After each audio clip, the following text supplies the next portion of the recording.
after God had made everything in the world, the plants, the animals, God created Adam. And God said, Adam, you will have dominion of this world. You will be the caretaker.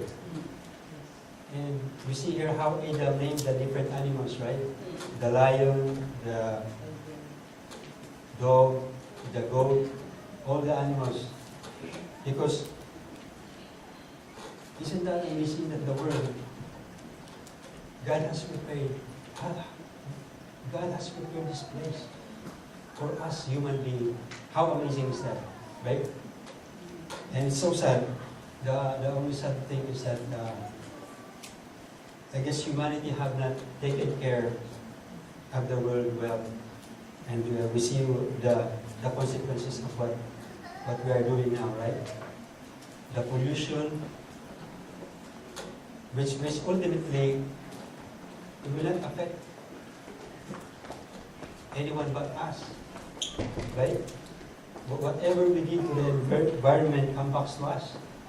When there is a flood, probably people cut so many trees and there's a flood. And they will ask, oh, how come we have flood? Right?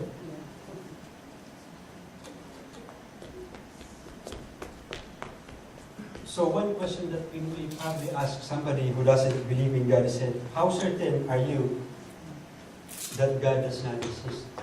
What is your proof? You know, one famous atheist, Richard Dawkins, would not even say that 100% there is no God. He said, the scale of 1 to 7, probably 6. That means even himself cannot fully agree with what he believes. There is still some doubt in him. So those are the questions, brothers and sisters. And we as evangelists, I will show you the most common reasons why people does not believe in God. The three most common reasons why people don't believe in God, or why they object to the existence of God. One is evidence, two is evil, and number 3 is evolution. So those are the 3, brothers and sisters, why people don't believe in God. The first one is the evidence. Probably I shared to you last few weeks ago and showed to you how the Bible has the evidence that the Bible is true. In science, in archaeology, in history, that the Bible is true. You know, the problem sometimes with people who doesn't believe in God is that, you know, just like this building, they try to break this building. They try to tear it down in order to find the creator. Who did this building? So they tore it apart and check all the components of the building to find out who made it. But they will not find it, right? Because as we know that when somebody builds, the architect will not even be there, right? The designer, we can see the building, but we will not see the designer. We will only see the signature, because designers have some uniqueness in themselves. In the same way, brothers and sisters, man will not be able to find God by doing those experiments that they do, because God is distinct from His creation, right? God is in heaven, and here we are. This is earth. How could they find God here, right? It's hard for them. That's why it's hard for them to find out. And the methods that they use, they're only applicable for material things. They do not apply for spiritual things, right? They do not apply to some things that they don't see. But you know, brothers and sisters, you can see God's signature in His creation, right? Just like the example, the sun, right? The earth and the sun. You see God's signature. And even the human body, right? The eye is so complicated that, you know, if even we have evolved, how come the eye functions as it is like that? How come that me, as a human being, has a, every one of us has a DNA. And the DNA is a part, something in our body that that tells you what skin color you will have, what kind of hair you will have, what kind of nose you will have, how tall you are. It shows you the detail of yourself. Where does this information come from? Does it come by chance? The Bible is very clear in Psalm 139 how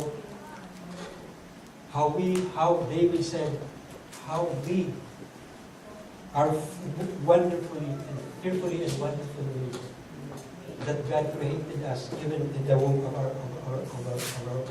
our mothers. That means, brothers and sisters, that me, when I came into existence, there is already a blueprint of myself. And each one of you, who created that blueprint? Unless there is a designer for it. Did you know about the Human Genome Project? That is something that studies have been done to map the genes of a human being. And you know what they found? It took them 23 years to map the human gene. It's a lot of information, brothers and sisters. So with this, as the Bible said, for since the creation of the world, God's invisible qualities, His eternal power and divine natures have been clearly seen, being understood from what has been made, so that people are without excuse. Romans 1:20. So brothers and sisters, we can see the existence of God by observing His creation. Amen? And another one, the second one was evil, as we have discussed before. We know that there are natural evil, and this is the moral evil, right? For example, if there is a hurricane, that is a natural evil because a lot of people died because of the disaster, right? People who doesn't believe in God say that how can there be God when there are people who are innocent who are dying because of these natural disasters? Because they said, if God is true, these things should not happen. But as we know, that in other planets there are storms much greater than this is in Earth. Which means that it is natural. It is a natural phenomenon that we see. Actually, the Earth is not as dangerous as other places. The Earth is actually the best place to live for us compared to other planets, right? And in other planets we can survive because God had prepared it for us. And the last was the evolution. Why people don't believe in God? Because they say God was created by evolution, it's not by God. But number one that refutes evolution is remember, we know about fossil, right? That is the remains of animals from a long time ago. And after the people had already collected those things, they could not find a fossil remain that is intermediate. For example, when a bird becomes a dog, there should be a kind of animal, like half dog and half bird, right? But never, you could not see it in the fossil remain, in the fossil record. Every fossil remain came suddenly, complete, with workable parts. And they just come suddenly, from out of nowhere. And science cannot explain. But we, as a believers, in the Bible and of God, we can say that because God created them, right? In Genesis, God said He created the animals, the birds, the fish, the different kinds of fish in crawling animals. Only the Bible can explain these things. And even today, brothers and sisters, science will not explain. In ancient times, and even today, people try to breed different kinds of animals. For example, a donkey and a dog, a donkey and a horse. And they create a mule. You know what is a mule, right? Because people think that somehow, by breeding this, it will show that a new kind of animal will exist because of this. But you know what they found out? That the mule, although it looks like a horse and a donkey, it is infertile. It is not unable to reproduce. Probably that's God's way of saying that every animal of its kind can never be somebody else. That's why whenever animals of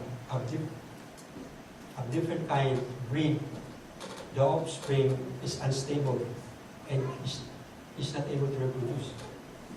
It only backs the claim that God created different animals of their own kind, not by evolution. Amen? Amen.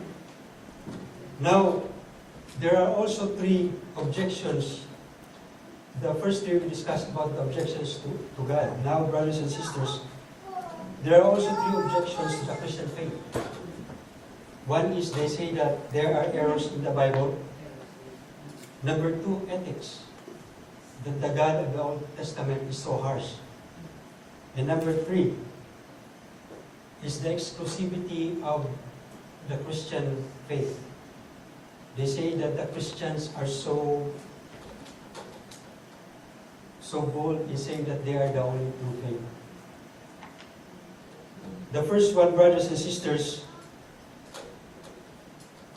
is that there are contradictions in the common objection. But we should realize that the Bible is made of 66 books by 40 different authors for a period of 1400 years. So very long time. Do you know when you write probably